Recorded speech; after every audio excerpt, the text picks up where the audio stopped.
Kapib! So, happy Wednesday! So, welcome ulit sa ating Market Insight today. So, November 12, 2025. So, ayan. At marami-rami tayong mga pair ngayon na nagkakaroon ulit ng momentum, no? So, yan yung favorite natin na gustong i-insight kasi clear sa atin kung saan tayo potential na pwedeng pumasok. Okay? So, kung wala naman tayo ngayon, makikitang pair na pwedeng i-trade ngayon na wala pa sa zone. So, by this week, potential na pwede tayong magkaroon ng entry. Okay? So, kung wala ngayon, abangan natin sa Thursday or Friday kung kailan magdadrop doon sa level na yun. Okay? So, kapip, ano lang tayo, disclaimer lang tayo. So, itong analysis natin is for educational and informational purposes only. Okay? So, always mag-risk management, okay? Based sa capital mo. Okay? So, laging maglagay ng stop loss. So, hindi naman to pasok yung mga insight ko ngayon, analysis sa way ng pagtitrade mo, follow mo pa rin yung sayo. Okay? So, start tayo kapip sa news for today. Kung makikita natin, no, today, wala tayong news na inaabangan. Pero by Thursday, Friday, marami-rami tayong news. Okay? So, nagkakaroon pa ng tentative itong Friday, pati nga yung Thursday eh. Okay? So, ang ano lang naman natin ngayon, pwede natin abangan yung mga level based sa price action. Okay? So, kung magkakaroon ng reaction doon in case na mag-drop sa mga level na yun. Okay? So, ngayon, kapip, start tayo dito muna tayo kay Euro USD. Okay? So, matagal-tagal natin hindi na insight si Euro USD. So, si Euro USD, kaya hindi ko rin to sinasama every Wednesday kasi nga, ang haba ng consolidation niya. Makikita natin from 1 week, ayan, nagkakaroon lang tayo ng sideways. So, focus muna tayo dito kapip kasi 1 week yan. Huwag na natin masyadong pansinin pa yung nangyari na. So, dito tayo mag-focus kasi ito yung tinitrade natin. Ito yung balak natin sabayan. Okay? So, itong part na to, nagkakaroon tayo dito ng sideways consolidation. So, kaya hindi ko rin to sinasama kasi ayan lang siya, nagpipingpong lang siya dyan. Okay? So, medyo magulo siya. Kung maglo-lower time frame tayo niyan, mukhang nagcha-choppy siya. Okay? So, we'll see, tingnan pa rin natin. Overall naman din, bias natin dito, uptrend. So, in short, ito ngayon si Euro USD, kung 1 week man tayo, nasa correction siya. Okay? Itong consolidation na to, na ano pa rin to sa correction, pullback. Okay? Pause ng market. So, tingnan natin. From 1 week to 1 day, sa 1 day naman, maganda siya kasi nasa level naman siya ngayon.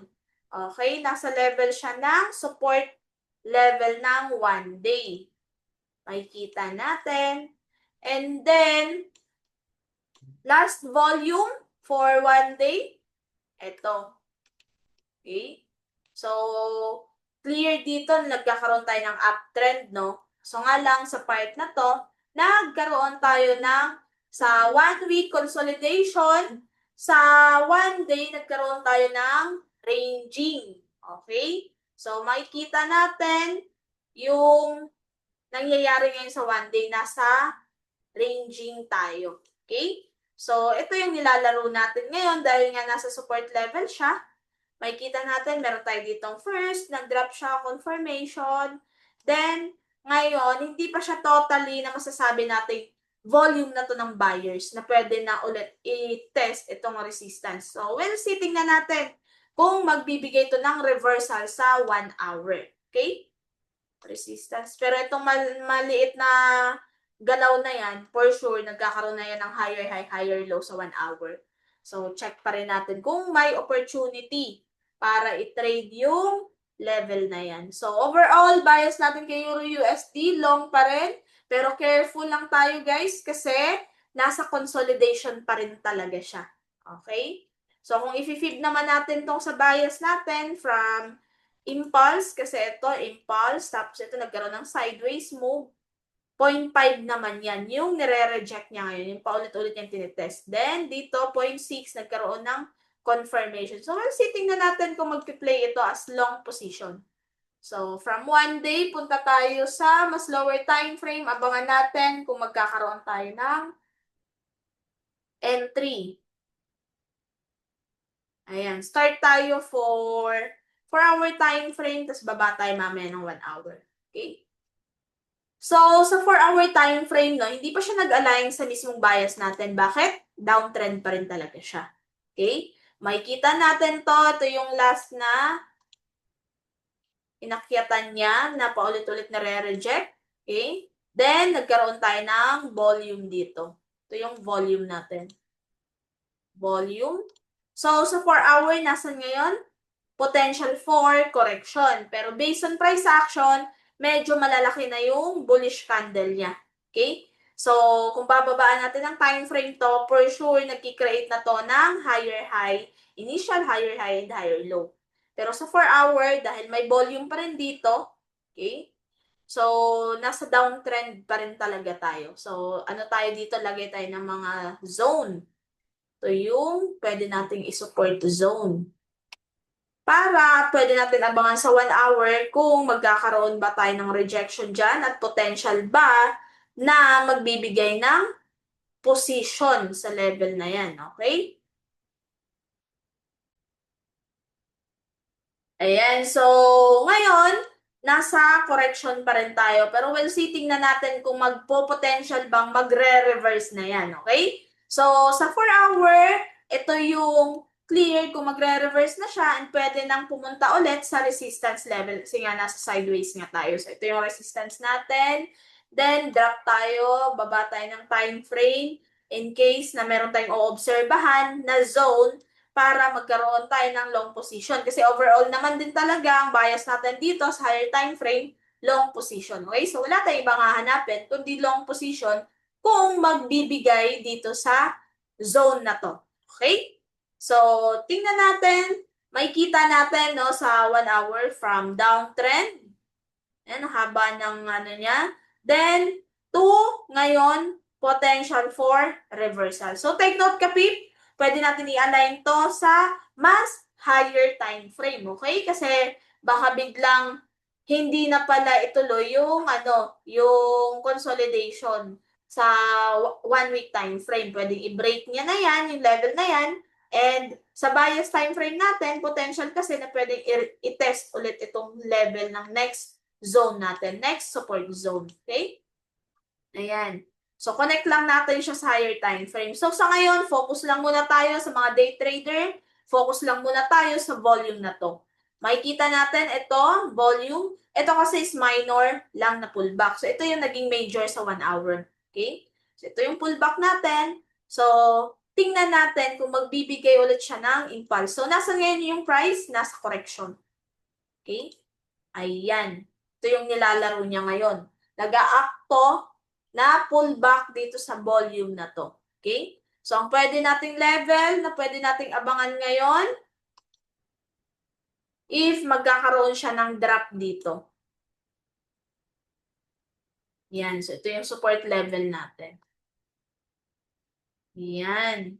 So, next target lang natin, if magkakaroon tayo ng position, kung magbibigay ng confirmation sa zone na yan, okay? So, pwede natin i-measure ito, yung leg lang na to, then yan lang yung pwede nating laruin sa take profit. Ayan.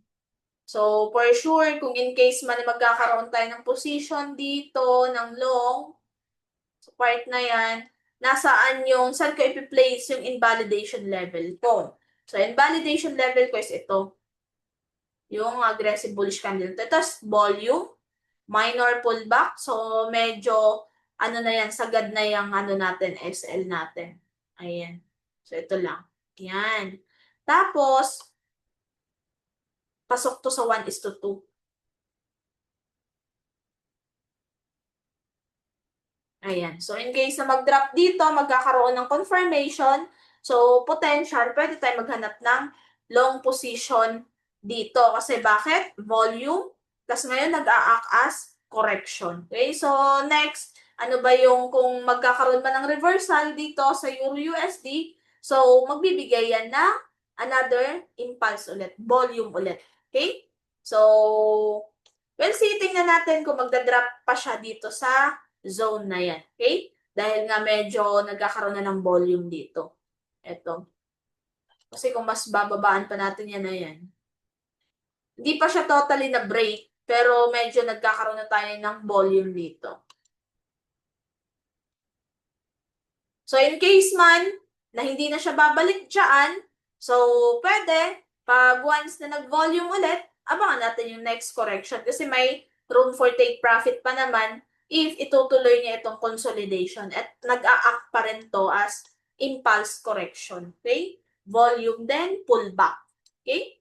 So, sa ngayon, check muna natin tong level na to if i-retest niya. So, wala pa namang masyadong move yung market ngayon. Okay? So, pag dito naman, kung magkakaroon naman tayo ng position dito or confirmation, okay, invalidation talaga is ito, level na to. Yan. Kasi dito nagkaroon ng minor pullback tapos volume ulit eh. So, pag medyo ito yung tatimingan natin dahil volume nga to ng buyers, eto, dito ipi-place natin yung SL kasi medyo malalim-lalim yung SL, okay? So, maganda, antayin natin na mag-drop muna siya dito kung magbibigay ng position. Okay. Ayan. So, overall, ang hinahanap ko dito kay Euro-USD is long position. Okay? So, next tayo kay another major pair ulit, NZD-USD. So, sa NZD-USD, kagabi sa live session natin, ang NZD, yun yung mahina ngayon. So, tingnan natin sa sa mga major pair, okay, sa mga risk on currency pair. So, tingnan natin kung magbibigay ng position dito para magkaroon tayo ng short. Okay? Kasi nga, mahina nga yung NZD. So, tingnan natin kung magbibigay siya ng position to short. Okay? So, sa 1 week, downtrend pa rin. 1 day, makikita natin, focus tayo kasi ito yung tinitrade natin. Okay? Ito. So, nasa downtrend direction tayo. Okay? And kung makikita natin, clear yung momentum niya. Ayan. Nag-create. Diba? So, very clear na nagkakaroon tayo ng momentum dito. So, sa part na to, ito yung zone natin. Ito yung lalagyan natin ng resistance. Next resistance natin is ito na.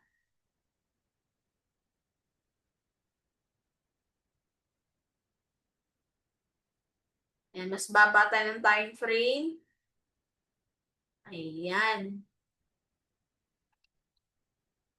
So, dito meron tayong dalawang resistance, no? First, yung first resistance natin, pwede tayong mag-abang dyan ng position. Second resistance natin, pwedeng pause muna, observe kung ano mangyayari, kung i-reject niya pa rin ba yung level na to.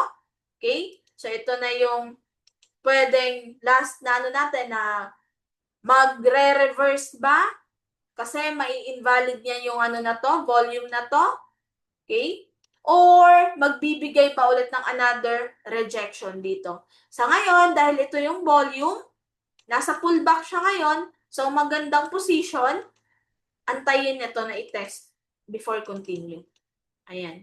Kasi ang funda nga natin, NZD, yung mahina. So, nag-align naman din siya. And ngayon, si NZD-USD, nasa pullback. Okay? So, nasa 4-hour time frame tayo, kapipa. Ngayon, ito, ang clear niya na ito is nag-aakas pullback. Ngayon naman, ito na yung aabangan natin kung mag-aakas pullback ba ito. Okay? So, dalawa lang naman yung gagawin yan. Magbibigay siya ng pullback or reversal. Okay? Na from downtrend to uptrend. Diba? So, ngayon, dahil nga ang trend direction natin is downtrend, so wala tayong ibang hahanapin kundi nasan yung resistance na paulit-ulit niyang tinetest. Okay? And then, kung nagkakaroon ba ng volume doon at magbibigay ba siya ng confirmation. So, pag nasa timing na tayo, candlestick, confirmation ba, or pattern? Okay? So, dalawa lang naman yung pwede nating i-observe dyan. So, connect natin from 4 hour to 1 hour. So, sa 1 hour natin, no, focus tayo dito sa ginawa niya na to. Okay? Kung i-continue niya pa rin. So, gamitan na rin natin ng fib from impulse to correction. Ito is wala pa tayo sa 0.3. So, maganda talaga yung area na to, 0.5, 0.6. So, tingnan natin kung ibibigay pa rin yan. So, 1 hour time frame. Makikita natin sa 1 hour time frame, no? Eto, nag-correct dito, nag-minor, dito ulit nag-correct. So, ngayon, tinitest niya yung level na to. Okay? And kung makikita natin yan, 0.2 yan sa 4-hour time frame. So, sa ngayon, may confirmation ba na i-reject niya ulit yung level na to? Palitan natin ng 2. So, ito, observe natin kasi ito yung nag-a-act ngayon as resistance level ng 1 hour.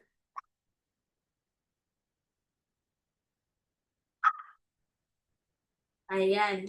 At kung makikita natin dito, nagkaroon nga tayo ng bearish candle, kaso nga lang biglang pumasok sa consolidation. Ito. Nagbigay ng bearish candle, nagbigla namang nag-consolidate. So, ang pwede natin gagawin dito, if magkakaroon man tayo dito ng short position, maganda na makikita talaga natin na may volume na talaga yung sellers. Pwede nga gagawin niya, itong volume na to ng buyers, pwede niyang tapatan. Okay? Tapos pwede tayong mag-next dyan to sell position. Dahil validation lang natin, ito lang. Yung paulit-ulit niyang nire-reject. Ayan lang, medyo taas dyan. Invalidation level. So, ito lang. Pero kung aantayin natin and sa tingin natin, hindi pa rin talaga magbibigay dyan ng volume ng sellers, okay? So, magandang level, pwede natin abangan itong 0.5 and 0.6 ng 4-hour time frame. Yan. So, yan yung good level na pwede nating i-check kung magbibigay ng position dyan to sell. Okay? So, for NZD-USD, ang inaabangan natin dito ay sell position. So, sa ngayon, for today, sa 1 hour, we'll see, tingnan natin if magbibigay na ba ng volume ng sellers. Kasi sa ngayon, hindi pa natin masasabi na volume to ng sellers dahil nga sa galaw na to. Ito, volume pa rin ng buyers yan. Tapos bigla nag-consolidate. Nagbigay nga ng bearish candle, hindi naman nag-play kaagad. Biglang nag-consolidate pa rin. So, pwede niya pang i-break yan and pwede natin abangan yung good level, itong 0.5 or 0.6. Okay? Overall, ang aabangan natin dito ay sell position. So, tapos na tayo kay NZD-USD. Ngayon naman, punta naman tayo kay XAU-USD. Kay Goldie. So, maraming nagtitrade kay gold, no? So, ano na ba nangyayari kay gold? So, start tayo from 1-day time frame. So, for 1-day time frame, nasan ngayon si gold? Nasa correction. So, yung correction na binubuo niya is major pullback. Okay? So, makikita natin volume. Then, ngayon, nasa correction. Okay? So, we'll see. Tingnan natin kung magbibigay ng position din dyan. Too long. Kasi nga, potential na magre-reverse si gold. And ngayon, no, nagkaroon tayo dito ng double top. Bigla ang nagkaroon tayo ng short-term downtrend. And ngayon, ito yung binubutas niya ngayon. Itong resistance natin sa 4 hour. So, makikita natin na nag-impulse. Ngayon, medyo nagpo-pause pa. Nagkakaroon pa tayo ng consolidation sa 4-hour time frame. Ito pa yung nilalaro niya ngayon. Okay? So, in case na mabutas yung consolidation, target niya is ito. Pwede pa nga mag-impulse ulit. Kasi pwede mag-acto as shallow pullback. So, pwede pang akyatan niya yan. Then, saka magko-continue. Ganyan. So, we'll see. Tingnan natin kung magkakaroon tayo ng opportunity para mag-long position. Okay?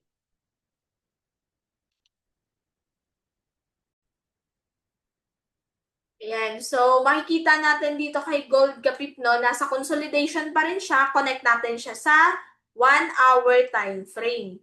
So, sa 1-hour time frame, wait lang, palit tayo. Ayan. 1-hour time frame, nag-a-act na potential, magre-reverse, pwede nang mag-end. Yung pullback natin, pwede nang pumasok ulit sa pinapakitang momentum. Okay? So, ano ba yung bias natin dito kay Gold? So, long position tayo, okay, kay Gold. So, we'll see, tingnan natin sa 1 hour kung ngayon mag-a-act ba to as pullback itong ginagawa niya ngayon, okay? So, sa 4-hour time frame natin, no, nasa consolidation tayo. Sa 1 hour naman, makikita natin volume, ito yung volume natin. So, makikita natin dito siya nag-reverse, ayan.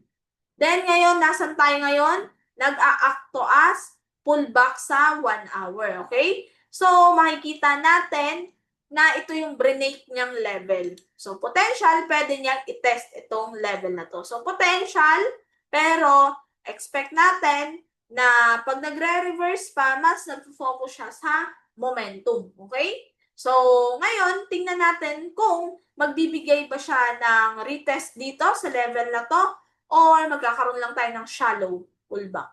So, pwede natin i-feed from dito to dito. Ayan. Ayan. So, yun yung mga level na pwede nating abangan.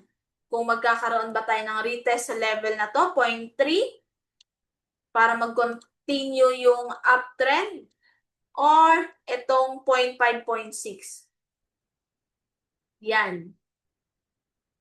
So, sa 4 hour kasi, no, sa bias natin, punta tayo sa bias natin for today or for this week, na pwede natin anuhan dito, abangan. Ayan. So, sa 1 day natin, no, nung Monday, very aggressive bullish candle yung binigay niya.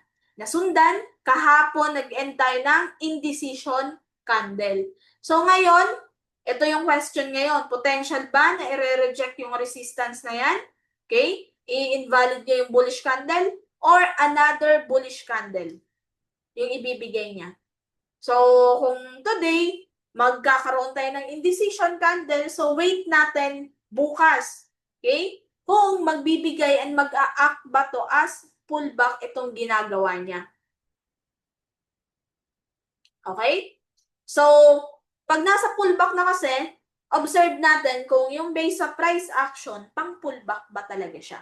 Okay? So, level na pwede natin abangan is ito lang, and then 0.5, 0.6. Careful lang tayo guys, kasi hindi porket may level na tayo, drop ka agad dyan, in na kaagad. So, pag nasa timing na tayo, pwede natin tingnan kung magbibigay ba dyan ng confirmation candle or pattern. Okay? So, sa ngayon, overall kay XAU-USD, ang hinahanap ko pa rin dito is long position. Okay? So, we'll see. Tingnan natin kung mamaya magkakaroon ng volume para masabayan ulit natin yung next impulse. Okay? So, sa ngayon, nag-a-act pa to as pullback. So, next tayo kay BTC-USD.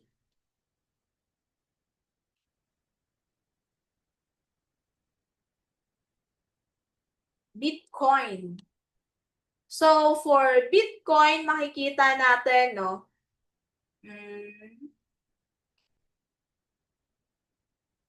from 1 week, ayan. So, for 1 week, medyo aggressive pa rin yung pagbaba niya. Makikita natin mag 3 weeks na nagkakaroon tayo ng volume pa rin ng sellers. Wala pang pinapakita dito.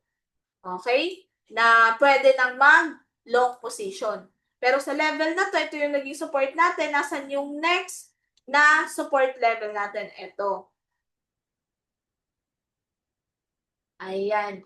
So, overall pa rin talaga kay BTC-USD sa 1 week natin, long position pa rin talaga tayo. Pero, kung mag-day trade tayo, hindi pa nagpapakita na pwede tayo mag-long, okay? So, sa ngayon, sa akin kasi pag mga ganito yung market condition, no, mas okay na abangan natin yung mga solid level para doon tayo pwedeng maghanap ng confirmation. So, ito, burahin natin to.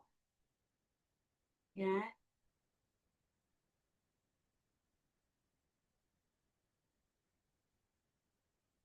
Ayan. So, itong level na to, ito yung paulit-ulit niyang nare-reject ngayon. First touch.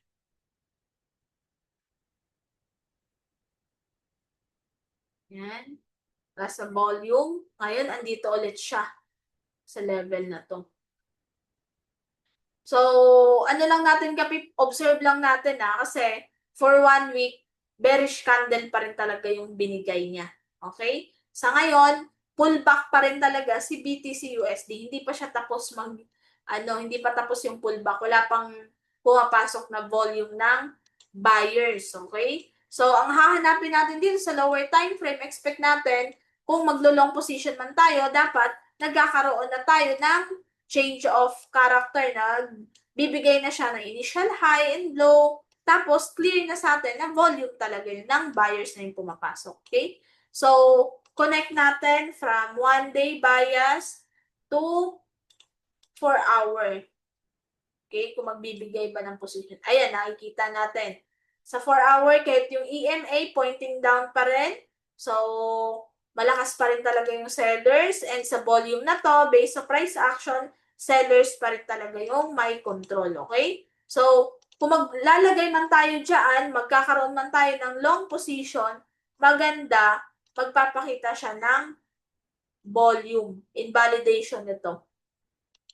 Then, saka ngayon mag-reverse. Ayan. Connect natin 4-hour to 1-hour. Dahil nasa level siya ngayon ng support level. Ayan. So, sa 1 hour, ito yung paulit-ulit niyang tinetest. So, hanap tayo ng mga zone. Ito, nagkakaroon na tayo dito ng dalawang rejection.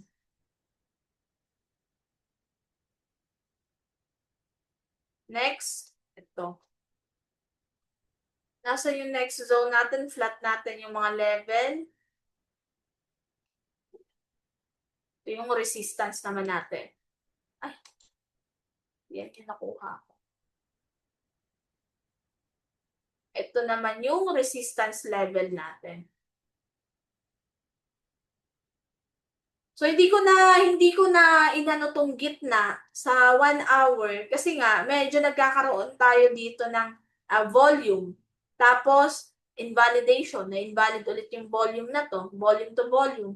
Ngayon, andito ulit. So, kung magkakaroon man tayo ng position dito dahil ngayong overall movement naman din talaga niya is long position. So, kung ikaw, Kapip, is day trader ka, mas okay na abangan mo yung level na to. Kung magkakaroon tayo ng long position or i-break niya to. Okay? So, ito lang muna yung nilalaro natin ngayon. So, kung nasa gitna, ito kasi is, hindi ko to ina-advise for me na mag-trade tayo na nasa gitna kasi pwede siyang bumaba, pwedeng umakyat ulit, di ba? Paulit-ulit ko lang may SL dyan. So, ang pwede natin laruin dito, basta alam natin na yung tinitrade natin, overall pa rin talaga, trend direction ni BTC-USD, uptrend. Pero dahil nga mga nasa 3 weeks na tayo na sunod-sunod, nagkakaroon pa rin ng red candle. So, hanggat sellers are in control, careful lang tayo kung mag-long position tayo, okay? So, observe natin, kung magbibigay ulit ng retest dito sa level na to, para pwedeng kung magbibigay ba to ng ganyan.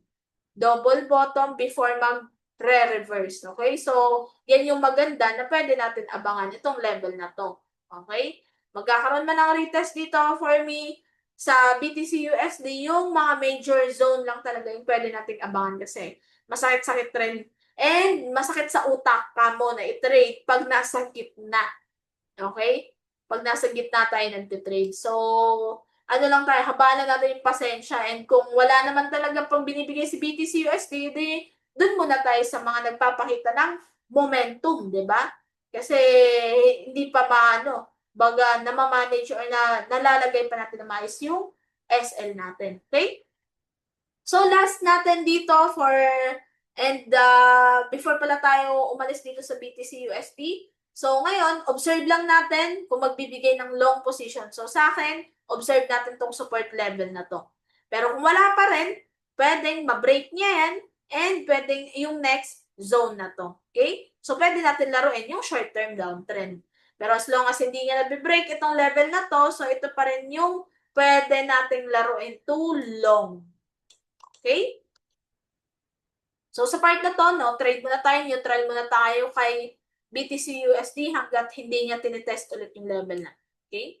Then kung i-break niya man to, so wait tayo ng pullback. Ayan. So yan lang yung advice ko for BTC-USD sa pagtitrade nito. So last natin is AUD and ZD. So ito, na-share ko na rin to kagabi. So hindi na tayo mahihirapan mag-flat na ano kasi naka-flat na siya, naka-ready na siya. Okay? So for AUD and ZD, dahil nga sa funda natin, AUD malakas, mahina yung NZD. So, based sa price action natin, nag-align naman din siya. Okay? And kung makikita natin, sobrang clear na nasa uptrend direction tayo. Nasa one day to guys ha. So ngayon, tingnan natin kasi nagkakaroon tayo ng pullback. Okay? Magkakaroon ba ng retest sa level na yan? Magbibigay ba ng retest dito? 0.3 or 0.5 before mag-continue? Makikita natin, no, yung momentum na to, hindi siya totally talaga nagre-retest sa mismong level. Ito, nag-volume siya, pero nag-retest dito, hindi naman totally sobrang volume. Then dito, nagbigay ng mga minor movement. Okay? Minor, then ito, nagbigay ulit ng major. So, magbibigay man dyan ng retest, maganda, kasi mapiplace natin na maayos yung SL natin. Okay? So, ayan is one day, connect natin sa mas lower time frame. So, for one day to 4 hour, 4 hour natin, ito yung nagbibigay ng pullback ngayon. Ito yung pullback ng 4 hour, then nasa impulse tayo. So, nag-aakto ngayon itong mga pullback na to, nagkakaroon tayo ng minor pullback. So, wala pa tayo naging major pullback. Okay? So, connect natin dahil nasa momentum nga tayo. Ito, babaan natin. Yan, connect natin sa 4 hour. Ay, hindi. Sige, balik natin lang. Itong feed natin, guys, na 0.3, ito, 0.3, ito yan. Ito yung zone na yan. 0.5, ito yung third zone, 0.6. Ayan, makikita natin. So, plinatan ko na siya sa 1 hour time frame. Kasi ito lang yung pwede natin tingnan kung magbibigay ba ng position sa level na to. Okay? So, for 1 hour, makikita natin, no? Ito yung volume, impulse, nagkaroon tayo ng volume, correction. Then ngayon, nag-volume ulit. Andito siya sa level na to. So, kung ito yung lalaruin natin, ito, pwede naman kung magbibigay siya ng confirmation. Pero kung wala pa rin, tingnan natin kung magbibigay dito. So, sa akin kasi hindi ako ganun nagtitrade ng very shallow. Lalong-lalo na halimbawa, kagaya nito, one day. Kasi pwede niya pa talagang babaan to eh. So, kung magbibigay man dito, antayin ko tong next level na to, next zone na to. Okay? or itong 0.5.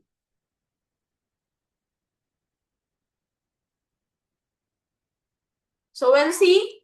Kung magbibigay siya ng aggressive bullish candle, pwede kong pasukan ito, yung support zone na yon. Pero kung ganyan lang, medyo nagko-consolidate lang yung price, so pwede kong antayin itong level na to. Okay? Kung magbibigay siya dyan ng position. Okay?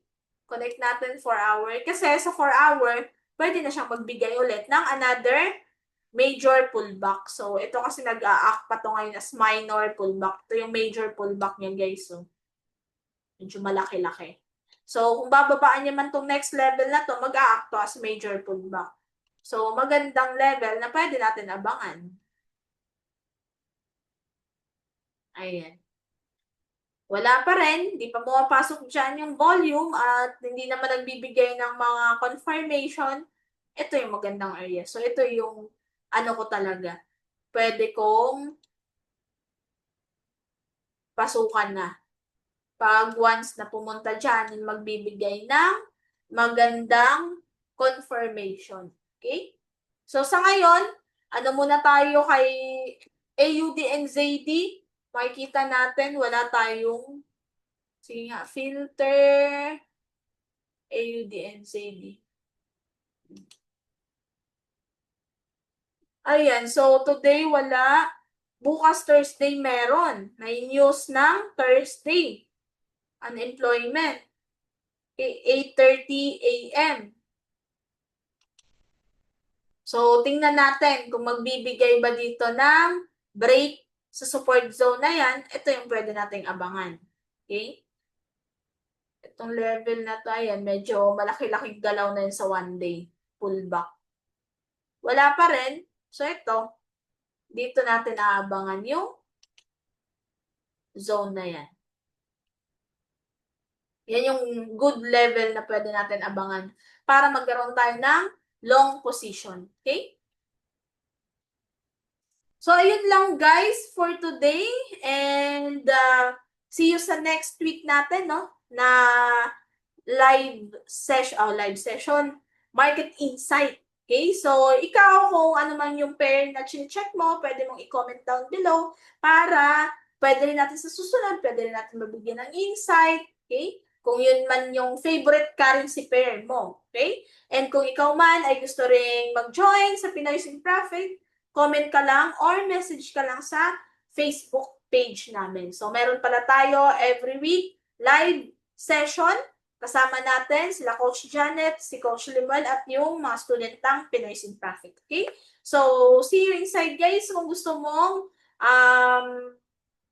sumali sa Pinoy's in Profit. Okay? Kung hindi naman, so manood ka lang, malay mo, matuto ka dahan-dahan dito sa mga insight at way ng pagre-read natin ng market. Okay? So, thank you for watching and see you by next week, guys. Bye-bye!